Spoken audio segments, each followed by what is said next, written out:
News one middle ഈസ്റ്റിലേക്ക് സ്വാഗതം. ആദ്യം പ്രധാന വാർത്തകൾ. ഖത്തർ റെസ്റ്റോറന്റ് അപകടത്തിൽ മരിച്ചവരുടെ മൃതദേഹങ്ങൾ നാട്ടിലെത്തിക്കാനുള്ള ശ്രമങ്ങൾ തുടരുന്നു. പൊട്ടിത്തെറിയുണ്ടായ ഹോട്ടൽ അപകട സമയത്ത് പ്രവർത്തിച്ചിരുന്നില്ലെന്ന് വെളിപ്പെടുത്തൽ. ഖത്തറിൽ വിഷവാതകം ശ്വസിച്ച് കോഴിക്കോട് ചാലിയം സ്വദേശി മരിച്ചു. പരസ്പര നിക്ഷേപങ്ങൾ പ്രോത്സാഹിപ്പിക്കാൻ ഇന്ത്യയും സൗദിയും തമ്മിൽ ധാരണ. പെട്രോകെമിക്കൽ, ഫാർമസ്യൂട്ടിക്കൽ വ്യവസായങ്ങളിൽ സംയുക്ത സംരംഭങ്ങൾ. ധാരണ സൗദി കിരീടാവകാശിയുടെ ഇന്ത്യ സന്ദർശനത്തിൽ. വിമർശനങ്ങൾക്കിടയിലും കർലാവിയെ പ്രതിരോധിച്ച് ശിഷ്യഗണം. ഖത്തർ തനിക്ക് നൽകി വരുന്നത് മികച്ച പിന്തുണയെന്നും കർലാവി. വിശദമായ വാർത്തകളിലേക്ക്. ഖത്തറിലെ റെസ്റ്റോറന്റിൽ ഗ്യാസ് സിലിണ്ടർ പൊട്ടിത്തെറിച്ച് മരിച്ചവരുടെ മൃതദേഹങ്ങൾ നാട്ടിലെത്തിക്കാനുള്ള ശ്രമങ്ങൾ തുടരുന്നു. രേഖകൾ ശരിപ്പെടുത്താനുള്ള നടപടികളിൽ കാലതാമസം നേരിട്ടതിനാൽ നാളെ നാട്ടിലെത്തിക്കാനാവില്ലെന്ന് സന്നദ്ധ പ്രവർത്തകർ അറിയിച്ചു. അതേസമയം പൊട്ടിത്തെറിയുണ്ടായ ഹോട്ടൽ അപകട സമയത്ത് പ്രവർത്തിച്ചിരുന്നില്ലെന്ന വിവരം പുറത്തുവന്നു. തൊട്ടടുത്ത ഹോട്ടലിൽ ഭക്ഷണം കഴിക്കാനെത്തിയവരും മറ്റുള്ളവരുമാണ് അപകടത്തിൽപ്പെട്ടത്. 3 മലയാളികൾ ഉൾപ്പെടെ 11 പേരാണ് അപകടത്തിൽ മരിച്ചത്. ഖത്തറിൽ നിന്നും മുജീബ് റഹ്മാൻ ചേരുന്നു. മുജീബ്, അപകടത്തിൽപ്പെട്ട മലയാളികളുടെ മൃതദേഹങ്ങൾ 2 ദിവസത്തിനുള്ളിൽ നാട്ടിലെത്തിക്കുമെന്നായിരുന്നു അധികൃതരിൽ നിന്നും കിട്ടിയ വിവരം. പക്ഷേ ഇപ്പോൾ എന്ത് തടസ്സമാണ് അതിന് നേരിടുന്നത്? സൈഫുദ്ദീൻ, 11 പേരാണ് ഈ അപകടത്തിൽ മരിച്ചിരിക്കുന്നത്. ഇതിൽ 3 പേരുടെ രേഖകൾ ശരിപ്പെടുത്തുന്നതിന് കാലതാമസം വന്നിരിക്കുന്നു. കൃത്യമായി അവരെ ശരീരം പൂർണ്ണമായി കത്തിക്കരിഞ്ഞ അവസ്ഥയിലായതുകൊണ്ട് തന്നെ തിരിച്ചറിയാൻ പ്രയാസപ്പെടുന്ന ഒരു പ്രശ്നമുണ്ടായിട്ടുണ്ട്. അതുകൊണ്ട് തന്നെ അവരുടെ ഈ രേഖ ശരിപ്പെടുത്തുന്നതിന് അല്പം സമയമെടുക്കും. ഇത് തീരുന്ന മുറക്കായിരിക്കും 11 പേരുടെയും രേഖകൾ ഒരേ സമയം ശരിപ്പെടുത്തുകയും ഉടൻ തന്നെ അവരെ നാട്ടിലേക്ക് എത്തിക്കാനുള്ള അതിനുള്ള പ്രവർത്തനങ്ങൾ ആരംഭിക്കുകയും ചെയ്യും. മലയാളി സന്നദ്ധ പ്രവർത്തകർ ഇന്ന് തന്നെ ഇവരുടെ രേഖകൾ ശരിപ്പെടുത്താനും നാളെ തന്നെ മൃതദേഹം നാട്ടിലെത്തിക്കാനുമുള്ള എല്ലാ ശ്രമങ്ങളും നടത്തിയിരുന്നു. പക്ഷേ ഈ ഒരു കാരണം കൊണ്ട് മാത്രം ഇപ്പോൾ വൈകിയിരിക്കുകയാണ്. ഇപ്പോൾ റിയാസ്, അതുപോലെ സലീം, സക്കരിയ എന്നീ 3 മലയാളികളുടെ മൃതദേഹങ്ങളാണ് ഈ കൂട്ടത്തിലുള്ളത്. ഇത് എത്രയും പെട്ടെന്ന് നാട്ടിലെത്തിക്കാനാവുമെന്ന് മലയാളി സന്നദ്ധ പ്രവർത്തകർ അറിയിച്ചിട്ടുണ്ട്. അതോടൊപ്പം തന്നെ മറ്റൊരു സംഭവം, ഇന്നലെ പൊട്ടിത്തെറിയുണ്ടായ ഇസ്താംബുൾ ഹോട്ടൽ ആ സമയത്ത് പ്രവർത്തിക്കുന്നില്ല എന്ന് തുർക്കിയുടെ അധികാരികൾ അറിയിക്കുകയുണ്ടായി. പ്രത്യേകിച്ച് അവർ ഉച്ച നേരത്താണ് ഹോട്ടൽ തുറക്കാറുള്ളത്. അതിന് തൊട്ടു മുമ്പാണ് ഈ ഹോട്ടലിൽ അപകടമുണ്ടായത്. ഗ്യാസ് സിലിണ്ടർ പൊട്ടിത്തെറിച്ചത് ഗ്യാസ് ഫില്ല് ചെയ്യുന്ന സമയത്തല്ല, മറിച്ച് ഗ്യാസ് ഫില്ല് ചെയ്ത് അരമണിക്കൂർ കഴിഞ്ഞതിന് ശേഷമാണ് സിലിണ്ടർ പൊട്ടിത്തെറിച്ചത്. അത് തൊട്ടടുത്തുണ്ടായിരുന്ന ടേസ്റ്റി റെസ്റ്റോറന്റ് എന്ന മലയാളികൾ നടത്തുന്ന ഒരു ഹോട്ടലിനെയാണ് കാര്യമായി ബാധിച്ചത്. അവിടെ ഭക്ഷണം കഴിക്കാൻ വന്ന ആളുകളും അതുപോലെ തന്നെ മറ്റ് ആവശ്യങ്ങൾക്ക് വേണ്ടി അതിന്റെ പരിസരത്തെത്തിയ ആളുകളുമാണ് ഈ അപകടത്തിൽപ്പെട്ടത്. ഹോട്ട് ചിക്കൻ എന്ന മലയാളികൾ തന്നെ നടത്തുന്ന ഒരു സ്ഥാപനത്തിലെ ജീവനക്കാരാണ് മരണപ്പെട്ട ഇന്ത്യക്കാരായ 5 പേർ. 3 മലയാളികൾ ഉൾപ്പെടെയുള്ള ആളുകൾ നേപ്പാൾ സ്വദേശികളും ആ സ്ഥാപനത്തിൽ തന്നെ ജീവനക്കാരാണ്. മറ്റു 2 പേർ, ഇന്ത്യക്കാരായ 2 പേർ ആന്ധ്രാപ്രദേശിൽ നിന്നുള്ള ആളുകളാണ്. ഇവർ 2 പേർ ബന്ധുക്കളാണ്. ഇവർ ഒരു അറബിയുടെ വീട്ടിലെ ഡ്രൈവറായിരുന്നു. അദ്ദേഹത്തോടൊപ്പം വന്ന അദ്ദേഹത്തിന്റെ ബന്ധു കൂടിയാണ്. സാധനങ്ങൾ വാങ്ങാൻ വേണ്ടി കടയിലെത്തിയതായിരുന്നു. അപ്പോഴാണ് അപകടമുണ്ടാവുന്നത്. ഗ്യാസ് സിലിണ്ടർ പൊട്ടിത്തെറിച്ചുണ്ടായ അപകടത്തെക്കുറിച്ചുള്ള വിശദമായ അന്വേഷണം നടന്നു വരികയാണ്. ആഭ്യന്തര മന്ത്രാലയത്തിന്റെയും ആഭ്യന്തര സുരക്ഷാ വിഭാഗത്തിന്റെയും അതുപോലെ വുക്കൂദ് എന്ന പെട്രോൾ സ്റ്റേഷൻ കമ്പനികളുടെ നേതാക്കളും എല്ലാം ഉൾച്ചേർന്ന ഒരു പ്രത്യേക സമിതിയെയാണ് അതിനായി നിയോഗിച്ചിരിക്കുന്നത്. അതോടൊപ്പം തന്നെ ഇന്ത്യൻ അംബാസഡർ സഞ്ജീവ് അറോറ ഇന്ന് ഈ വിഷയത്തിൽ പ്രത്യേകമായി ഒരു യോഗം വിളിച്ചു ചേർത്തിരുന്നു. അദ്ദേഹം അനുശോചനം രേഖപ്പെടുത്തി. എംബസിക്ക് കീഴിലുള്ള ICBFന്റെ പ്രവർത്തനങ്ങളെ ശ്ലാഘനീയമായ പ്രവർത്തനമാണെന്ന് അദ്ദേഹം എടുത്തു പറയുകയും ചെയ്തു. ഏതായിരുന്നാലും വളരെ പെട്ടെന്ന് തന്നെ മരണപ്പെട്ട മലയാളികൾ ഉൾപ്പെടെയുള്ളവരുടെ മൃതദേഹങ്ങൾ നാട്ടിലെത്തിക്കാനാവും. അതിന് 1-2 ദിവസത്തിനുള്ളിൽ അതിനുള്ള സാഹചര്യം ഒരുങ്ങുമെന്ന് തന്നെയാണ് ഇപ്പോൾ നമ്മൾ പ്രതീക്ഷിക്കുന്നത്. മുജീബ്, പരിക്കേറ്റ് ആശുപത്രിയിൽ പ്രവേശിപ്പിക്കപ്പെട്ടവരുടെ നില ഇപ്പോൾ എങ്ങനെയാണ്? ഇതിൽ എത്ര മലയാളികളുണ്ട്? സൈഫുദ്ദീൻ, ആഭ്യന്തര മന്ത്രാലയം അറിയിച്ചതനുസരിച്ച് 35 പേർക്ക് പരിക്കേറ്റ്. ഒരാളുടെ പരിക്ക് ഏറെ ഗുരുതരമാണ്. മറ്റുള്ളവർക്ക് അത്ര ഗുരുതരമായ പരിക്കുകളില്ല എന്നാണ് നമ്മെ അറിയിച്ചിരിക്കുന്നത്. അതേസമയം ഹമദ് മെഡിക്കൽ സെന്ററിൽ ഉള്ള ആശുപത്രിയിലുള്ള ആളുകളെ നമ്മൾ സന്ദർശിക്കുകയുണ്ടായി. അവരിൽ പലരുടെയും പരിക്ക് ഏതാണ്ട് ഗുരുതരമാണ്. അതോടൊപ്പം തന്നെ പരിക്കേറ്റ് കൂടുതൽ പൊള്ളലേറ്റ ആളുകളെ ഹമദ് മെഡിക്കൽ സെന്ററിന്റെ തന്നെ വക്രയിലെ ആശുപത്രിയിലാണ് പ്രവേശിച്ചിരിക്കുന്നത്. അത് അണുബാധ ഏൽക്കാതിരിക്കാനുള്ള പ്രത്യേക സംവിധാനമുള്ള ആശുപത്രി ആയതുകൊണ്ട് അങ്ങോട്ട് മാറ്റിയിരിക്കുകയാണ്. ഇവിടെയുള്ള ഏതാണ്ട് എല്ലാവരുടെയും പരിക്ക് കാര്യമായ പരിക്കുകൾ തന്നെയാണ്. 80% മുതൽ 90% വരെ പൊള്ളലേറ്റവരാണ് ഇവിടെ ഈ ആശുപത്രിയിൽ പ്രവേശിക്കപ്പെട്ടുള്ളത്. ഇപ്പോൾ 11 പേരാണ് മരണപ്പെട്ടതെങ്കിലും ഇവരുടെ ഈ അപകടത്തിന്റെ വ്യാപ്തി നോക്കുകയാണെങ്കിൽ മരണസംഖ്യ കൂടാൻ തന്നെയാണ് സാധ്യത. അതേസമയം മലയാളികൾ 3 പേർ മാത്രമാണ്. ഇപ്പോൾ മരണപ്പെട്ടവരുടെ കൂട്ടത്തിൽ മലയാളികളില്ല. ചെറിയ പരിക്കുകളോടുകൂടി ഏതാനും മലയാളികൾ രക്ഷപ്പെടുകയും ചെയ്തു. അതുകൊണ്ട് കാണാതായ മലയാളികളെ മരിച്ച നിലയിലോ അല്ലെങ്കിൽ അപകടത്തിൽ പെട്ടു എന്ന നിലയിലോ തിരിച്ചറിയാനായിട്ടുണ്ട്. സൈഫുദ്ദീൻ, ഖത്തറിലെ റെസ്റ്റോറന്റിൽ ഗ്യാസ് സിലിണ്ടർ പൊട്ടിത്തെറിച്ചുണ്ടായ അപകടത്തിൽ മരിച്ചവരുടെ മൃതദേഹങ്ങൾ നാട്ടിലെത്തിക്കാനുള്ള ശ്രമങ്ങൾ തുടരുന്നു. രേഖകൾ ശരിപ്പെടുത്താനുള്ള നടപടികളിൽ കാലതാമസം നേരിട്ടതിനാൽ നാളെ നാട്ടിലെത്തിക്കാനാവില്ലെന്ന് സന്നദ്ധ പ്രവർത്തകർ അറിയിച്ചു. ഖത്തറിൽ നിന്നും വിവരങ്ങൾ നൽകിയത് മുജീബ് റഹ്മാൻ. മറ്റു വാർത്തകളിലേക്ക്. CBSE പരീക്ഷകൾ ഗൾഫിലെ പൊതു അവധി ദിവസമായ വെള്ളിയാഴ്ച ജുമുഅ സമയത്ത് നടത്താനുള്ള തീരുമാനം വീണ്ടും വിവാദമാകുന്നു. കഴിഞ്ഞ വർഷം ശക്തമായ പ്രതിഷേധത്തെ തുടർന്ന് സമയം മാറ്റുമെന്ന് അധികൃതർ ഉറപ്പു നൽകിയെങ്കിലും ഇക്കുറിയും മാറ്റമില്ല.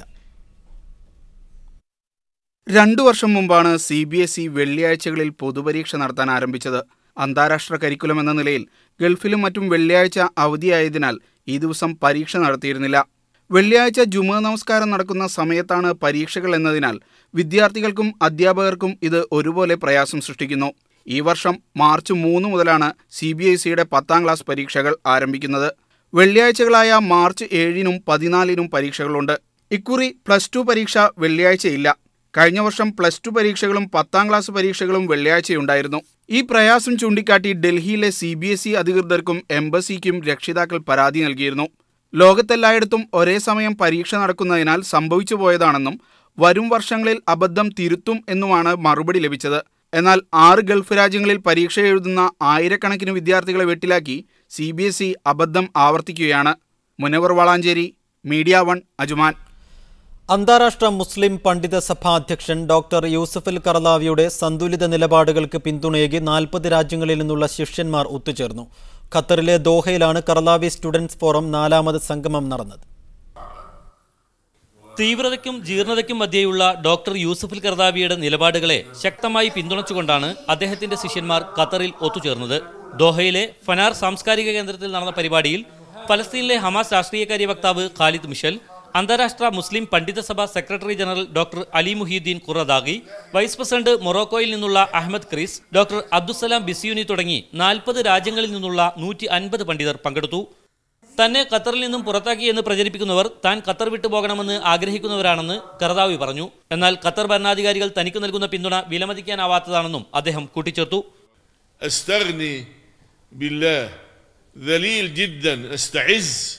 بعزة الله عز وجل كل قوتي وكل غناي وكل عزتي من الله عز وجل.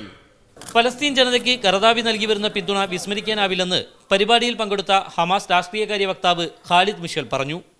صحبت فيه شيخنا في مطلع التسعينيات. അറബ് വസന്തത്തെ തുടർന്നുള്ള പ്രവർത്തനങ്ങളിൽ നിരതമായതിനാൽ കഴിഞ്ഞ 3 വർഷമായി ഇത്തരം സംഗമങ്ങൾ നടന്നിരുന്നില്ല. വിവിധ കാലങ്ങളിലെ കർദാവിയുടെ ശിഷ്യരുടെ സംഘടനയായ കർദാവി സ്റ്റുഡൻസ് ഫോറമാണ് പരിപാടി സംഘടിപ്പിച്ചത്. Mujeeb Rahman, media 1, Doha.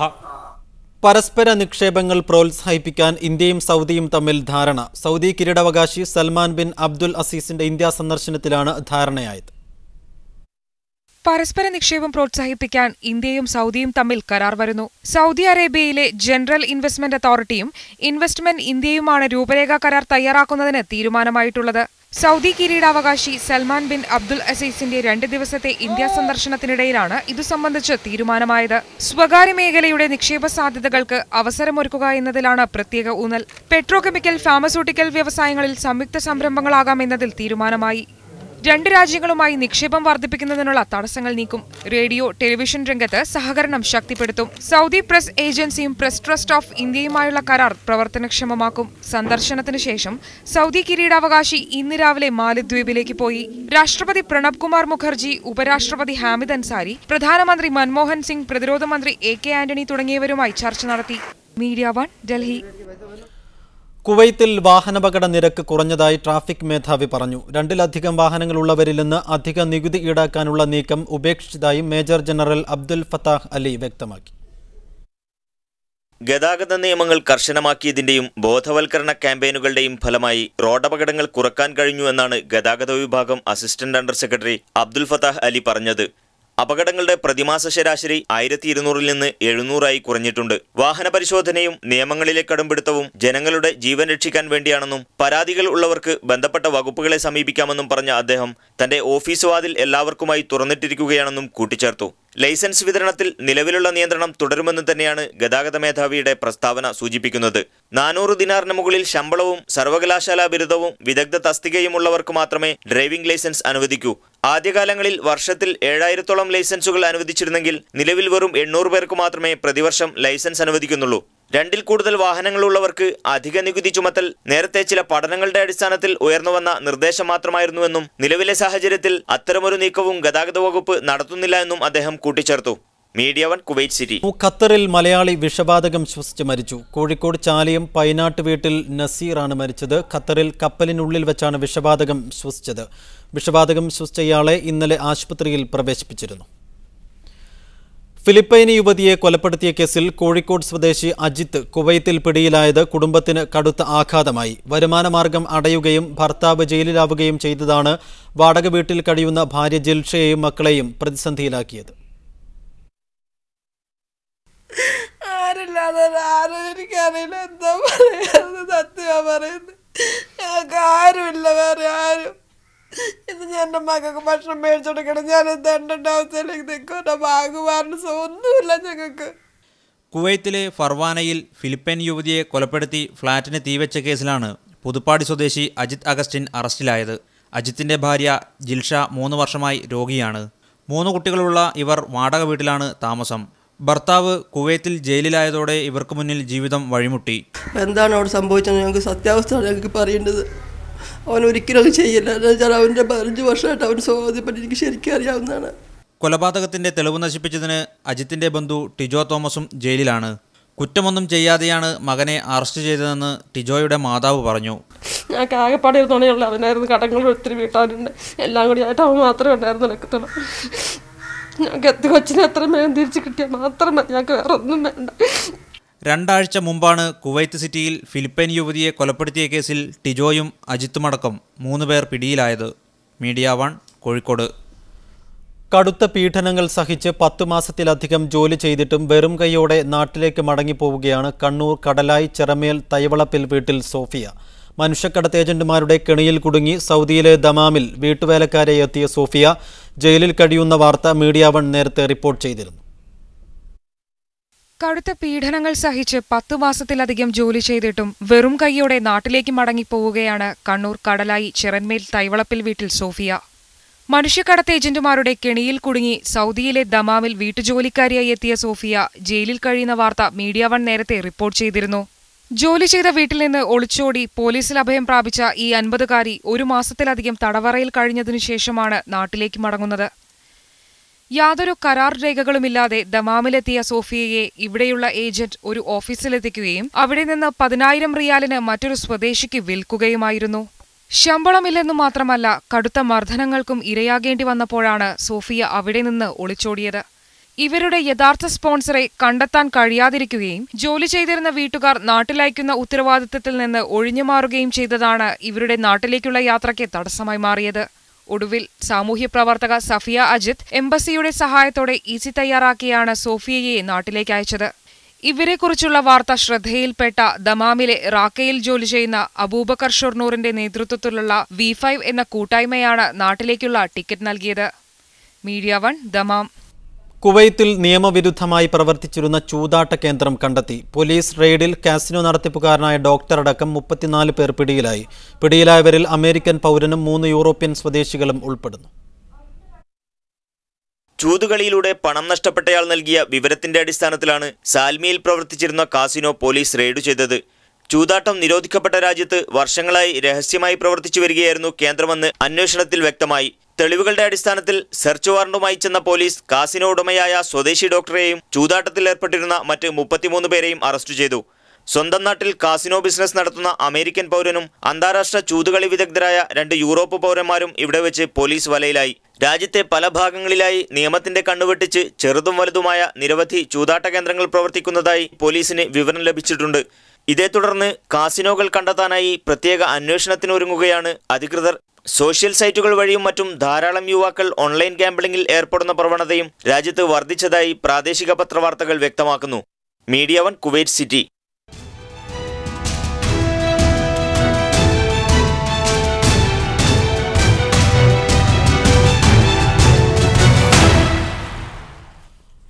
പതിനാറാം ലോക്സഭാ തെരഞ്ഞെടുപ്പിൽ കേരളത്തിൽ UDFന് അനുകൂല സാഹചര്യമാണുള്ളതെന്ന് മുസ്ലിം ലീഗ് ദേശീയ ട്രഷററും വ്യവസായ വകുപ്പ് മന്ത്രിയുമായ PK കുഞ്ഞാലിക്കുട്ടി. ജനങ്ങളെ വിശ്വാസത്തിലെടുക്കാതെ വികസന പ്രവർത്തനങ്ങളുമായി മുന്നോട്ടു പോകാൻ കഴിയില്ലെന്നും അദ്ദേഹം പറഞ്ഞു.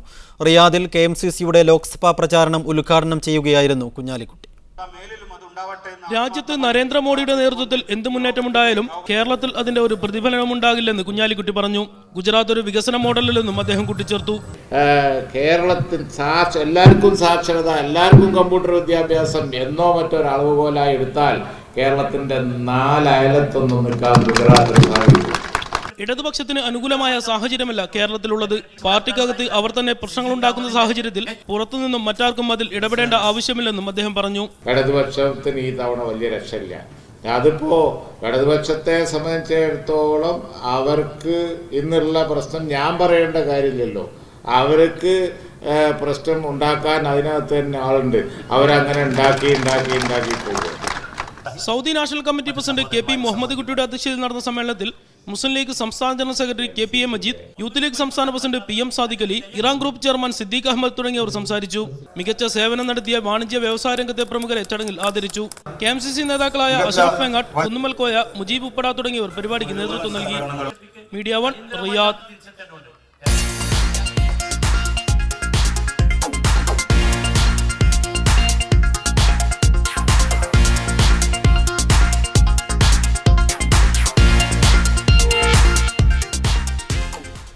ഗൾഫിലെ റെയിൽവേ രംഗത്ത് വർദ്ധിച്ചുവരുന്ന നിക്ഷേപം നിരവധി തൊഴിലവസരങ്ങൾ തുറക്കുമെന്ന് റിപ്പോർട്ട്. GCC രാജ്യങ്ങളിൽ 36 റെയിൽവേ പദ്ധതികളാണ് ഇപ്പോൾ പുരോഗമിക്കുന്നത്.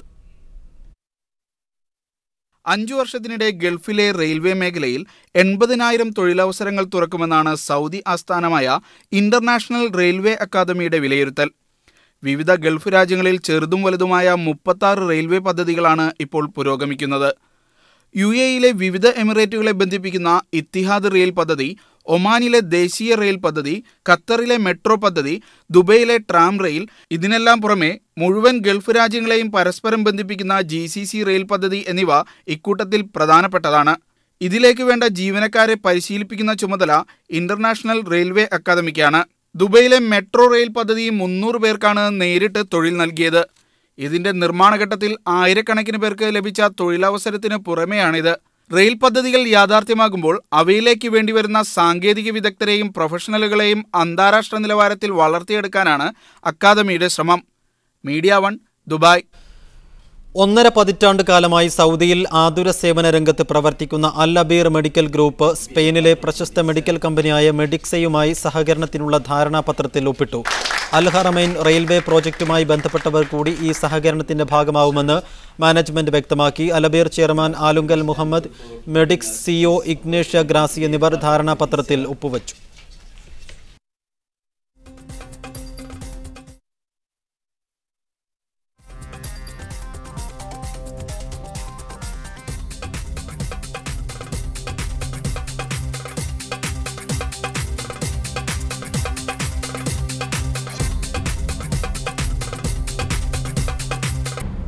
ബഹ്റൈൻ രാജാവ് Sheikh Hamad bin Isa Al ഖലീഫയും സൗദി കിരീടാവകാശി അമീർ സൽമാൻ ബിൻ അബ്ദുൽ അസീസും നടത്തിയ ഇന്ത്യ സന്ദർശനം ഉഭയകക്ഷി ബന്ധങ്ങളിൽ ശക്തമായ ഉണർവ് പകർന്നതായി വിലയിരുത്തപ്പെടുന്നു. ആഴക്കടൽ വാതക പൈപ്പ് ലൈൻ പദ്ധതിയുമായി ബന്ധപ്പെട്ട് ഒമാൻ വിദേശകാര്യമന്ത്രി യൂസഫ് ബിൻ അലവി ബിൻ അബ്ദുള്ളയുമായി വിദേശകാര്യമന്ത്രി സൽമാൻ ഖുർഷിദ് ഡൽഹിയിൽ ആരംഭിച്ച ചർച്ചയും ഗൾഫ് ഇന്ത്യ ബന്ധങ്ങളിൽ സുപ്രധാന വഴിത്തിരിവായി മാറുകയാണ്.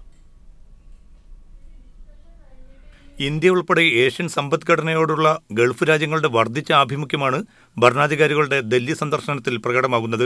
3 പതിറ്റാണ്ടുകൾക്കിപ്പുറം ഒരു ബഹ്റൈൻ രാജാവ് നടത്തിയ ഇന്ത്യ സന്ദർശനവും സുപ്രധാന ധാരണകൾ രൂപപ്പെടുത്തിയ സൗദി കിരീടാവകാശിയുടെ പര്യടനവും വൻതോതിൽ നിക്ഷേപങ്ങൾക്കുള്ള അവസരമാകും തുറക്കുക. ഗൾഫ് മേഖലയിലെ സർക്കാർ സ്വകാര്യ സ്ഥാപനങ്ങൾ മുമ്പൊരിക്കലുമില്ലാത്ത വിധം ഇന്ത്യയിൽ മുതൽ മുടക്കാനുള്ള തയ്യാറെടുപ്പിലുമാണ്. അതേസമയം ഇതിനകം നിക്ഷേപം നടത്തി കൈപ്പൊള്ളിയ ചില സ്ഥാപനങ്ങളുടെ ദുരനുഭവം ഇല്ലായ്മ ചെയ്യേണ്ട ബാധ്യത തങ്ങൾക്കുണ്ടെന്ന് UAEയിലെ ഇന്ത്യൻ അംബാസഡർ TP സീതാറാം കഴിഞ്ഞ ദിവസം സൂചിപ്പിച്ചതും ശ്രദ്ധേയമാണ്. വൻതോതിൽ ഇന്ത്യൻ കമ്പനികളാണിപ്പോൾ സൗദി ഉൾപ്പെടെ ഗൾഫ് രാജ്യങ്ങളിൽ നിക്ഷേപം നടത്തുന്നതും. UAE ഉൾപ്പെടെ 6 ഗൾഫ് രാജ്യങ്ങളുമായി സ്വതന്ത്ര വാണിജ്യ കരാർ അധികം വൈകാതെ നിലവിൽ വരുമെന്നാണ് പ്രതീക്ഷ. ഇതോടെ വാണിജ്യ മേഖലയിൽ വൻ കുതിപ്പിനാകും പാതയൊരുങ്ങുന്നത്. ഗൾഫ് രാജ്യങ്ങളുമായി $200 ബില്യൺ ഇടപാടുകളാണ് ഇപ്പോൾ ഇന്ത്യ നടത്തിവരുന്നത്. ഇത് ഗണ്യമായി ഉയർത്താനുള്ള ധാരണാപത്രങ്ങളാണ് ഗൾഫും ഇന്ത്യയുമായി സമീപകാലത്ത് രൂപപ്പെട്ടിരിക്കുന്നതും. ഇന്ത്യയുടെ എണ്ണ ഉപഭോഗത്തിന്റെ 60% ഗൾഫിനെ ആശ്രയിച്ചാണ് ഇരിക്കുന്നത്. ഒമാനും ഇന്ത്യയും ഇറാനും ഉൾപ്പെട്ട വാതക പൈപ്പ് ലൈൻ പദ്ധതി യാഥാർത്ഥ്യമാക്കാനുള്ള നീക്കം പൂർണ്ണതയിലെത്തിയാൽ നമ്മുടെ ഊർജ്ജ പ്രതിസന്ധിയാവും അതോടെ പരിഹരിക്കപ്പെടുക. ദശലക്ഷക്കണക്കിന് ഇന്ത്യക്കാർ ഉപജീവനം തേടുന്ന ഗൾഫ് മേഖല ഇന്ത്യയെ സംബന്ധിച്ചിടത്തോളം ഏറെ നിർണായകവുമാണ്. പ്രതിവർഷം $30 ബില്യൺ മുകളിലാണ് പ്രവാസികൾ ഇന്ത്യയിലേക്ക് അയക്കുന്നതെന്നും കണക്കുകൾ വ്യക്തമാക്കുന്നു. 6 ഗൾഫ് രാജ്യങ്ങളും ഇന്ത്യയും തമ്മിലുള്ള ബന്ധം വികസിക്കുന്നതിൽ ഏറെ ആഹ്ലാദത്തിലാണ് പ്രവാസ ലോകവും. MCA Nasar, media 1, Dubai. ഈ വിഷയത്തിൽ പ്രതികരിക്കാൻ NORKA welfare forum general convener Balachandran Nair, ഒപ്പം മാധ്യമപ്രവർത്തകൻ സോമൻ ബേബി എന്നിവർ. ആദ്യം ശ്രീ ബാലചന്ദ്രൻ നായർ, ആദ്യം ബഹ്റൈൻ രാജാവ്, പിന്നീട് സൗദി കിരീടാവകാശി, ഇപ്പോൾ ഒമാൻ വിദേശകാര്യമന്ത്രിയുമായി ഉള്ള ചർച്ചകൾ ഡൽഹിയിൽ പുരോഗമിച്ചുകൊണ്ടിരിക്കുന്നു. കഴിഞ്ഞ ഒരു മാസത്തിനിടെ ഇന്ത്യയിലെത്തിയത് ഗൾഫ് രാജ്യങ്ങളിലെ പ്രമുഖരായ 3 ഭരണകർത്താക്കളാണ്. താങ്കൾ എങ്ങനെയാണ് ഈ സന്ദർശന പരമ്പരയെ നോക്കിക്കാണുന്നത്? ഇവിടുത്തെ നമ്മുടെ സൗദി അറേബ്യയിലെ സാഹചര്യങ്ങൾ ഞാൻ പറയാം. വാസ്തവത്തിൽ ഇതൊരു തുടർച്ചയാണ്. 2006 ഇവിടുത്തെ അബ്ദുള്ള രാജാവ് ഇന്ത്യ സന്ദർശനം നടത്തി. തുടർന്ന് 2010 ഇന്ത്യൻ പ്രധാനമന്ത്രി സൗദി അറേബ്യ സന്ദർശിക്കുകയും തുടർന്ന് അങ്ങോട്ട് എല്ലാ അർത്ഥത്തിലും നമ്മുടെ എല്ലാ മന്ത്രിമാരും പരസ്പരം വാണിജ്യ വ്യാപാര ബന്ധങ്ങളെ സംബന്ധിച്ചിട്ടുള്ള എല്ലാ കരാറുകളും ഒപ്പുവയ്ക്കുന്നതിനും അത് മുന്നോട്ട് കൊണ്ടുപോകുന്നതിനും ഇവിടെ പരസ്പരം സന്ദർശിച്ചിരുന്നു. അതിന്റെ ഭാഗമായിട്ടാണ് നമ്മൾ ഇതിനെ കാണുന്നത്. വാസ്തവത്തിൽ ഈ പറഞ്ഞതുപോലെ ന്യൂസ് 1 പറഞ്ഞിരുന്നത് പോലെ വളരെ അധികം മാനങ്ങളുണ്ട്. ഇപ്പോ ഡിഫൻസ് പാക്റ്റിന്റെ ഒരു സൈൻ ചെയ്യുന്നതിന് വേണ്ടിയിട്ടാണെന്നാണ് വാസ്തവത്തിൽ മീഡിയ വാർത്തകളിൽ നിന്നും മറ്റുള്ള വാർത്തകളിൽ നമ്മൾ മനസ്സിലാക്കുന്നത്. പക്ഷെ അതിലുപരിയായിട്ട് ഇരു രാജ്യങ്ങളും തമ്മിലുള്ള ബന്ധങ്ങളിലെ എല്ലാ തലത്തിലുള്ള പല മാനങ്ങളിലുള്ള വളർച്ചയ്ക്ക് വാസ്തവത്തിൽ ഇത്തരത്തിലുള്ള ഉഭയകക്ഷി ബന്ധം മെച്ചപ്പെടുന്നത് സഹായിക്കും എന്നാണ് പറയുവാനുള്ളത്. ശ്രീ സോമൻ ബേബി, ഇപ്പോൾ ശ്രീ ബാലചന്ദ്രൻ നായർ സൂചിപ്പിച്ചത് ഇത്തരം സന്ദർശനങ്ങളിൽ ഉണ്ടാവുന്ന ഉഭയകക്ഷി ബന്ധങ്ങളിൽ ഉണ്ടാവുന്ന മാറ്റങ്ങളും പുരോഗതികളും ഒപ്പം പുതുതായി ഉണ്ടാകുന്ന ധാരണകളും വാണിജ്യ കരാറുകളും ഇത്തരം വിഷയങ്ങളെക്കുറിച്ചാണ്. പക്ഷേ സാധാരണക്കാർ, നമ്മെപ്പോലുള്ള സാധാരണക്കാർ ഇത്തരം സന്ദർശനങ്ങളിൽ ചിന്തിക്കുന്ന ഒരു കാര്യം, ഇത്തരം സന്ദർശനങ്ങൾ എങ്ങനെ ഗൾഫിലെ ലക്ഷക്കണക്കിന് വരുന്ന പ്രവാസികളെ ഏത് രീതിയിൽ ബാധിക്കും, അല്ലെങ്കിൽ ഏത് രീതിയിൽ അവർക്ക് സഹായകമാകും എന്നുള്ളതിനെ കുറിച്ചാണ്. ഈ സന്ദർശനങ്ങൾ താങ്കളുടെ അഭിപ്രായത്തിൽ ഗൾഫിലെ പ്രവാസികൾക്ക് ഏതൊക്കെ രീതിയിൽ ഗുണകരമാകും?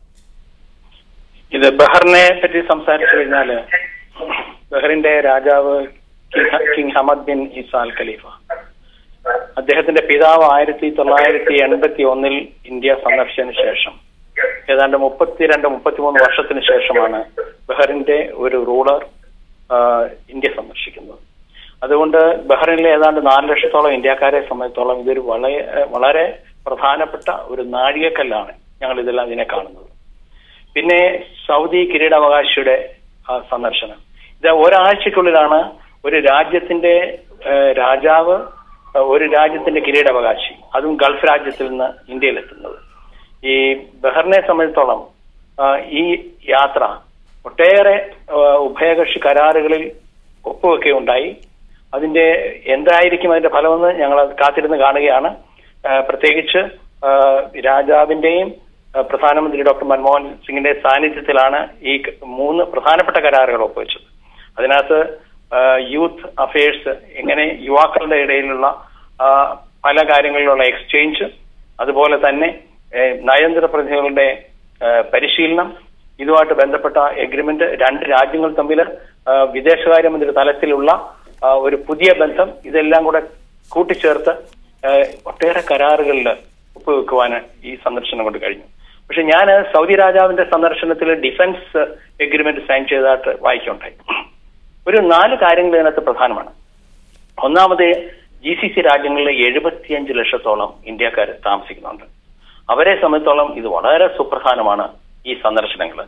പിന്നെ MC നാസർ പറഞ്ഞ പോലെ 60% ഇന്ത്യയുടെ എനർജി റിക്വയർമെന്റ് എണ്ണ GCC രാജ്യങ്ങളിൽ നിന്നാണ് വരുന്നത്.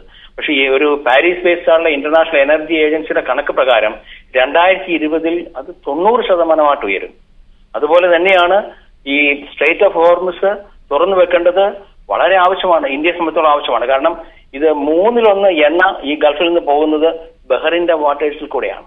അതുകൊണ്ടാണ് ബഹ്റിന്റെ പ്രാധാന്യം അവിടെ വരുന്നത്. ബഹ്റിനിലാണ് 5th ഫ്ലീറ്റ്, US-ന്റെ 5th ഫ്ലീറ്റ് ഉള്ളത്. അതുപോലെ തന്നെയാണ് ഈ GCC രാജ്യങ്ങളെ സംബന്ധിച്ചോളം ഇപ്പോൾ GCC ലുക്സ് ഈസ്റ്റ്, അതാണ് പുതിയ കാഴ്ചപ്പാട്. കാരണം പാശ്ചാത്യ രാജ്യങ്ങളെ അവർ പൂർണ്ണമായിട്ടും വിട്ടു എന്നല്ല, പക്ഷെ ഇപ്പോൾ ഇന്ത്യയിലേക്ക്, അതായത് കിഴക്കൻ രാജ്യങ്ങളിലേക്ക് നോക്കേണ്ടതിന്റെ പ്രാധാന്യം അവർ മനസ്സിലാക്കി തുടങ്ങി.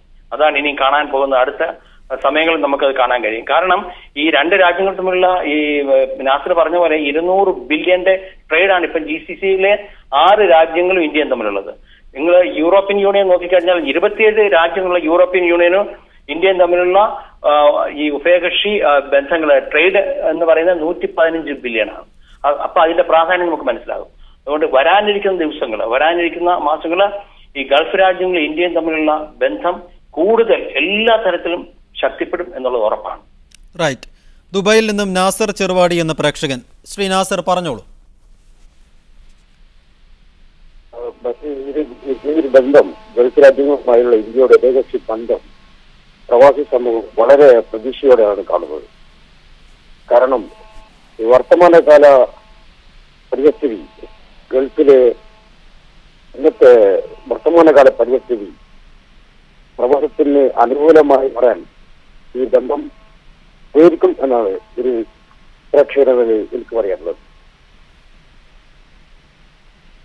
ഭരണാധികാരികളും ഇന്ത്യൻ ഭരണാധികാരികളുമായി ഗൾഫ് രാജ്യങ്ങളിലുള്ള ബന്ധം, ഉഭയകക്ഷി ബന്ധം മെച്ചപ്പെടുകയും ഗൾഫിലെ പ്രവാസി സമൂഹം അഭിമുഖീകരിക്കുന്ന നിതാക്കാത്ത പോലുള്ള പ്രശ്നങ്ങൾ, സ്വദേശവൽക്കരണം പോലുള്ള പ്രശ്നങ്ങൾ, യുദ്ധ സംബന്ധമായ മറ്റു കാര്യങ്ങൾക്കും ഒരു കാതലായ മാറ്റം വരും എന്ന് ഉറപ്പിക്കാം.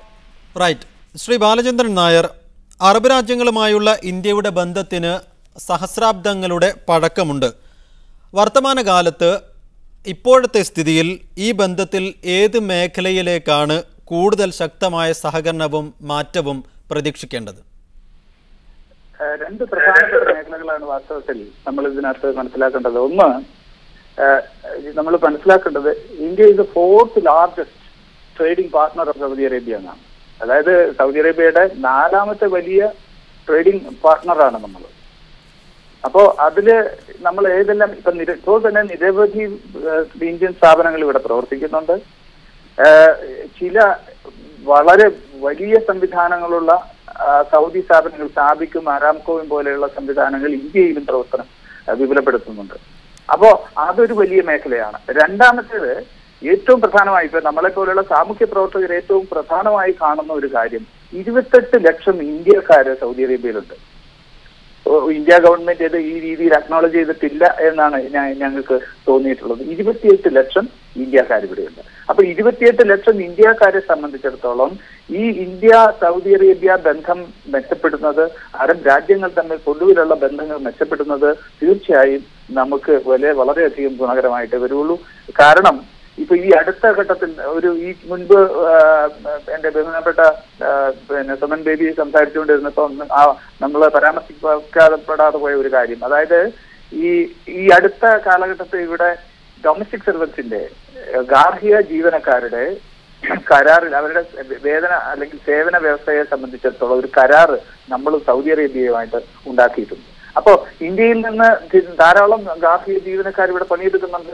അവർക്ക് അതൊരു അതൊരു വലിയ എന്താ പറയുന്നത്, നമുക്ക് തീർച്ചയായിട്ടും വളരെയധികം കംഫർട്ട് നൽകുന്ന, ഇന്ത്യൻ സമൂഹത്തിനും ഇന്ത്യൻ ഭരണാധികാരികൾക്കും ഇവിടുത്തെ ഇന്ത്യൻ എംബസിക്കും ഒക്കെ വളരെ കംഫർട്ട് നൽകുന്ന ഒരു സാഹചര്യമാണ്.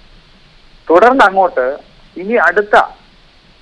ഇനി നമുക്ക് ഈ 28 ലക്ഷത്തോളം വരുന്നവരിൽ ഗാർഹിക ജീവനക്കാരൊഴികെയുള്ള ബാക്കിയുള്ള ഭാഗങ്ങളിലേക്ക് ഇതേ രീതിയിലുള്ള സേവന വ്യവസ്ഥ, ഒരു കരാറ്, ഉഭയകക്ഷി കരാറ് വ്യാപിപ്പിക്കേണ്ടതുണ്ട്. അത് സ്വാഭാവികമായിട്ടും ഗവൺമെന്റിന്റെ ഉത്തരവാദിത്തമാണ്. അതിന് ഗവൺമെന്റ് ഫോക്കസ് ചെയ്യേണ്ടതുണ്ട്. അപ്പോൾ സ്വാഭാവികമായും ഇന്ത്യ ഗവൺമെന്റിന്റെ മുന്നിലുള്ള ഉത്തരവാദിത്തങ്ങളിൽ ഏറ്റവും പ്രധാനമായിട്ടുള്ളത് ഇപ്പോഴുള്ള നല്ല ബന്ധങ്ങൾ ഉപയോഗിച്ചുകൊണ്ട് വാണിജ്യ രംഗത്തും വ്യവസായ രംഗത്തും മാത്രമല്ല തൊഴിലാളികൾക്ക് തൊഴിലാളികൾക്ക് വേണ്ടിയിട്ടുള്ള പ്രയോജനകരമായിട്ടുള്ള പരിപാടികളിൽ കൂടി അവരുടെ ശ്രദ്ധ പതിയണം എന്നാണ് നമുക്ക് പറയാനുള്ളത്, ആവശ്യപ്പെടാനുള്ളത്. യെസ്, പട്ടാമ്പിയിൽ നിന്നും ബാപ്പുട്ടി എന്ന പ്രേക്ഷകൻ. ശ്രീ ബാപ്പുട്ടി പറഞ്ഞോളൂ.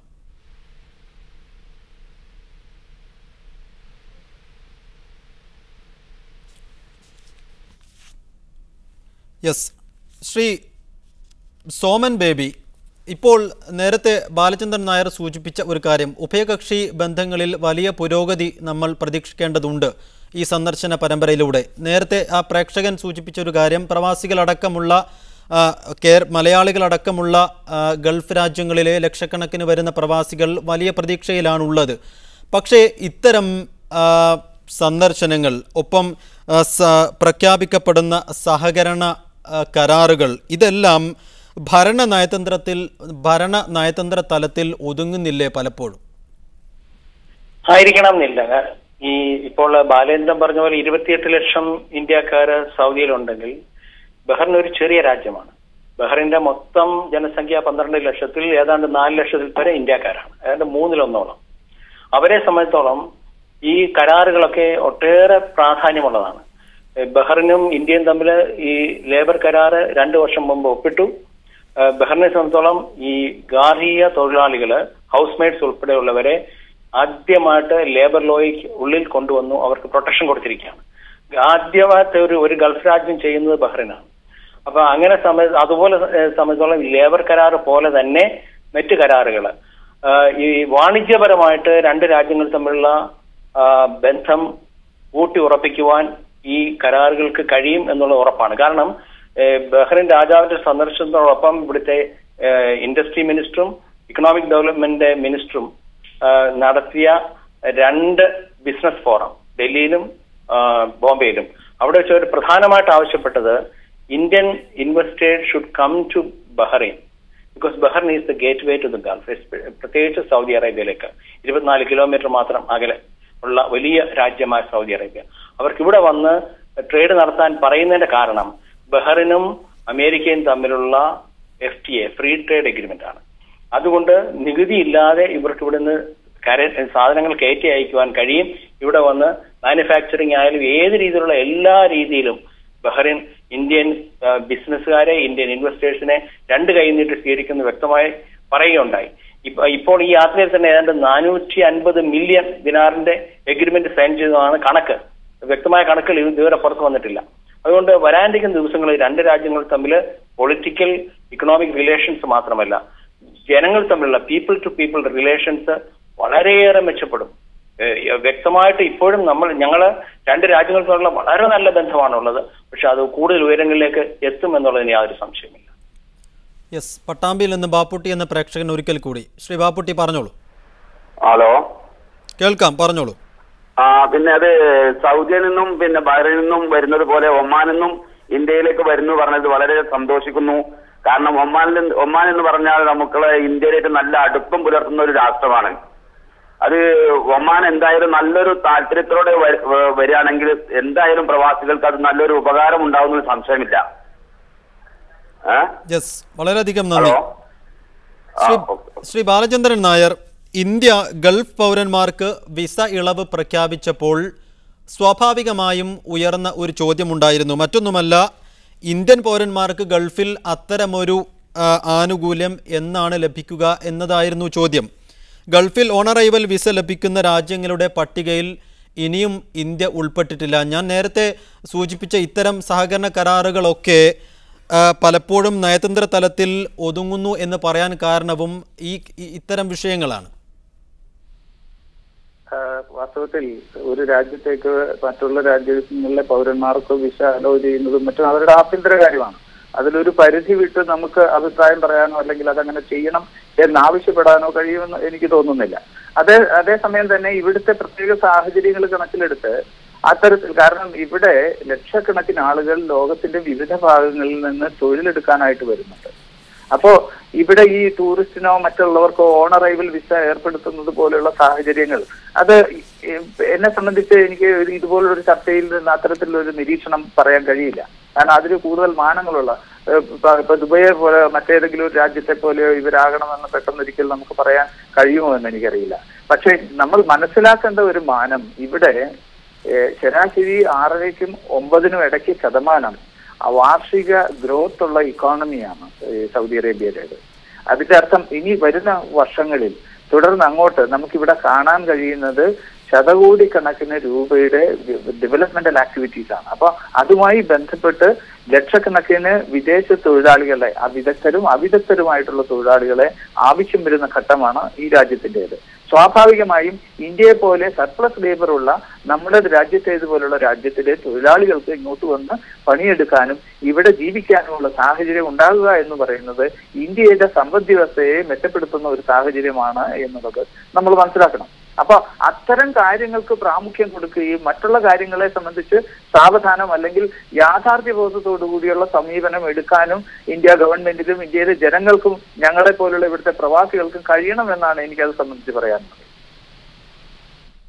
യെസ്, ശ്രീ സോമൻ ബേബി, തൊഴിൽ രംഗത്തെ അസ്ഥിരതയാണ് ഒരുപക്ഷെ സൗദി അറേബ്യയിൽ അടക്കമുള്ള പ്രവാസികൾ നേരിടുന്ന ഏറ്റവും വലിയ പ്രശ്നം. ഇപ്പോഴും വലിയ രീതിയിലുള്ള പരിശോധനകൾ തുടരുന്നു. ഭയപ്പാടിലാണ് പലപ്പോഴും സൗദിയുടെ പല ഭാഗങ്ങളിലുള്ള, കുവൈത്തിലാകട്ടെ പല രാജ്യങ്ങളിലുള്ള പ്രവാസികൾ ഇപ്പോഴും കഴിയുന്നത് വലിയ ഭയപ്പാടോടുകൂടിയാണ്. തൊഴിൽ രംഗത്തെ ഈ അസ്ഥിരത മാറ്റാൻ ഇപ്പോൾ നടന്നുകൊണ്ടിരിക്കുന്ന സന്ദർശനങ്ങൾ, ഉഭയകക്ഷി ചർച്ചകൾ ഏതൊക്കെ രീതിയിൽ ഗുണപരമാകും എന്നാണ് താങ്കൾ കരുതുന്നത്? ഈ നിതാഖത്ത് വന്നപ്പോൾ ഒട്ടേറെ പേര് സൗദിയിൽ നിന്ന് തിരിച്ചു നാട്ടിലേക്ക് പോയി. പക്ഷേ അതുപോലെ തന്നെ ആയിരക്കണക്കിന് നമ്മുടെ ഇന്ത്യക്കാര് തിരിച്ച് സൗദിയിലും മറ്റ് ഗൾഫ് രാജ്യങ്ങളിലും ജോലി കിട്ടി വരികയുണ്ടായി. ഈ തൊഴിൽ രംഗത്തെ അസ്ഥിരത എന്ന് പറയുന്നത് പ്രധാനമായിട്ടും ഈ രാജ്യങ്ങൾക്കൊക്കെ അതിൻ്റെതായ നിയമങ്ങളുണ്ട്. ആ നിയമങ്ങൾ പാലിക്കാത്തവർക്ക് മാത്രമേ ഈ പ്രശ്നങ്ങളുള്ളൂ. കാര്യം ഒരു രാജ്യത്ത് ഒരു തൊഴിലിന് വേണ്ടി വന്നു കഴിഞ്ഞാൽ എംപ്ലോയറുടെ കൂടെ ജോലി ചെയ്യണം, ആ സ്പോൺസറുടെ കൂടെ വർക്ക് ചെയ്യണമെന്നുള്ള ഒരു വ്യവസ്ഥയുണ്ട്. ആ വ്യവസ്ഥ പാലിക്കാത്ത ഒരു അവസരത്തിലാണ് ഈ പ്രശ്നങ്ങൾ ഉണ്ടാകുന്നത്. ഈ പല ഗൾഫ് രാജ്യങ്ങളിലും ഈ ഒരു കോൺട്രാക്റ്റും ഇല്ലാതെ വന്നെത്തുന്ന പാവപ്പെട്ട തൊഴിലാളികൾ, അവർക്ക് അവരുടെ സ്പോൺസേഴ്സ് ആരാന്ന് അറിയത്തില്ല, അവരുടെ പാസ്പോർട്ട് എവിടെയാണെന്ന് അറിയത്തില്ല. അങ്ങനെ വരാതിരിക്കുവാൻ വേണ്ടി അവർക്ക് ബോധപൂർവമായ വിദ്യാഭ്യാസം, നാട്ടിൽ നിന്ന് വരുന്നതിന് മുമ്പുള്ള അവയർനെസ് കൊടുക്കേണ്ടത് നമ്മുടെ ഗവൺമെന്റിന്റെ ആവശ്യമാണ്. നമ്മുടെ ഗവൺമെന്റ് ആണ് അത് ചെയ്യേണ്ടത്. അവിടെ നിന്ന് കയറിപ്പോകുന്നതിന് മുമ്പ് ഒരു രാജ്യത്തെ തൊഴിൽ നിയമങ്ങൾ എന്താണെന്ന് അവരെ വ്യക്തമായിട്ട് പഠിപ്പിച്ചിട്ട് വേണം ഇവരെ ഇങ്ങോട്ട് അയക്കാൻ. ഇവിടെ വന്നു കഴിഞ്ഞിട്ട് അവരെവിടെയെങ്കിലും ഓടിപ്പോവുക, എന്നിട്ട് ഈ രാജ്യത്തെ നിയമങ്ങളെ കുറ്റം പറഞ്ഞിട്ട് ഒരു കാര്യമില്ല. അവർക്ക് അവരുടേതായ, ഇവിടുത്തെ പ്രത്യേകിച്ച് ബഹ്റിൻ ഒരു ചെറിയ രാജ്യമാണെന്ന് ഞാൻ പറയുന്നുണ്ടായി. ഇവിടുത്തെ ബഹ്റിൻ സ്വദേശികൾ വളരെ വിദ്യാഭ്യാസമുള്ളവരാണ്. അവർക്കൊക്കെ ജോലി കിട്ടേണ്ടത് ആവശ്യമുണ്ട്. അപ്പൊ നമ്മൾ ചെയ്യുന്ന പല ജോലികൾ അവർ ചെയ്യാത്തതുകൊണ്ട് ആ ജോലികളിലൊക്കെ നമുക്ക് തന്നെ എപ്പോഴും കിട്ടിക്കൊണ്ടിരിക്കും. പിന്നെ പഴയതുപോലെ വെറും തൊഴിലാളികളെ മാത്രമല്ല ഈ ഗൾഫ് രാജ്യങ്ങൾക്ക് ആവശ്യമുള്ളത്, അവർ വളരെ പ്രൊഫഷണൽ സൈഡിലേക്ക് നീങ്ങിക്കഴിഞ്ഞു. ഇപ്പൊ ഇവിടുത്തെ മിക്കവാറും എല്ലാ ഹോസ്പിറ്റൽസിലും നല്ല ഡോക്ടേഴ്സ്, എല്ലാ കമ്പനികളിലെ നല്ല എഞ്ചിനീയേഴ്സ്, ഇങ്ങനെ നോക്കിക്കഴിഞ്ഞാൽ പ്രൊഫഷണൽസ് ഏറ്റവും കൂടുതൽ എല്ലാ ഗൾഫ് രാജ്യങ്ങളിലെ വലിയ കമ്പനികളിലെ ഗവൺമെന്റ് സ്ഥാപനങ്ങൾ ഉൾപ്പെടെ ഇന്ത്യക്കാരാണ്. കാര്യം ഇന്ത്യക്കാരെ അവർ ഒട്ടേറെ ബഹുമാനിക്കുന്നുണ്ട്. ഈ തൊഴിൽ സ്ഥിരത ഉറപ്പാക്കുവാൻ വേണ്ടി നമ്മുടെ ആൾക്കാർ നിയമം പാലിക്കുക എന്നുള്ളത് മാത്രമാണ് ഒരു പോംവഴി. അതിന് നമ്മുടെ ആൾക്കാർക്ക് അവയർനെസ് കൊടുത്തയക്കും. റൈറ്റ്.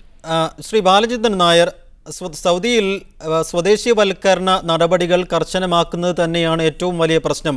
ഇപ്പോൾ സൗദി ഭരണാധികാരി ഇന്ത്യയിലെത്തിയപ്പോൾ നടത്തിയ വളരെ പ്രധാനപ്പെട്ട ചർച്ചയും മറ്റൊന്നുമായിരുന്നില്ല. ഗൾഫിലെ ഇന്ത്യൻ നിക്ഷേപം വർദ്ധിപ്പിക്കാനും ഒപ്പം രാജ്യത്തെ ഇന്ത്യയിലെ ഗൾഫ് നിക്ഷേപം വർദ്ധിപ്പിക്കാനുള്ള നടപടികൾ കൂടുതൽ കാര്യക്ഷമമാക്കാനുള്ള ചർച്ചകളാണ് നടന്നത്. പക്ഷേ ഇത്തരം ചർച്ചകൾ വഴിമുട്ടുന്ന പലപ്പോഴും ഈ സ്വദേശിവൽക്കരണ നടപടികൾ ഗൾഫിൽ കർശനമാക്കുന്നിടത്താണ് ഇത്തരം ചർച്ചകൾ വഴിമുട്ടുന്നത്. എനിക്ക് അത് സംബന്ധിച്ചുള്ള നിരീക്ഷണം, നമ്മൾ യാഥാർത്ഥ്യബോധത്തോടുകൂടി ഇതിനെ കാണണം. ശരിയാണ്, നമ്മുടെ സമൂഹത്തിന് ചില മേഖലകളിലെങ്കിലുമുള്ള ആളുകൾക്ക് കുറെ ബുദ്ധിമുട്ടുകളൊക്കെ ഈ നിതാഖത്തും അതുമായി അനുബന്ധമായിട്ടുള്ള വിഷയങ്ങളും കൊണ്ടുണ്ടായിട്ടുണ്ട്. അത് അംഗീകരിക്കുന്നു. പക്ഷെ അതേസമയം തന്നെ വാസ്തവത്തിൽ ഈ രാജ്യം ചെയ്തത് നിയമാനുസൃതമായി ജോലി ചെയ്യാനുള്ള ഒരു സാഹചര്യം ഉണ്ടാക്കുകയാണ് ചെയ്തിരുന്നത്.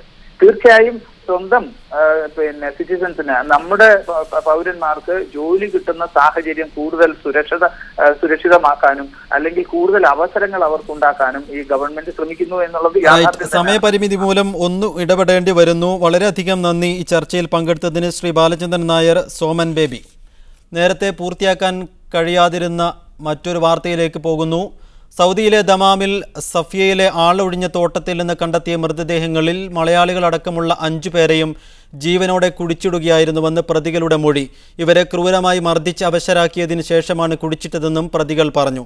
കേസുമായി ബന്ധപ്പെട്ട് പോലീസ് പിടിയിലുള്ള 25 പേരിൽ 3 പേരാണ് കഴിഞ്ഞ ദിവസം കുറ്റസമ്മതം നടത്തിയത്. 4 വർഷത്തിന് മുമ്പ് നടന്ന അതിദാരുണമായ കൊലപാതകത്തിന്റെ ദുരൂഹതകളാണ് ഇതിലൂടെ പുറത്തുവരുന്നത്.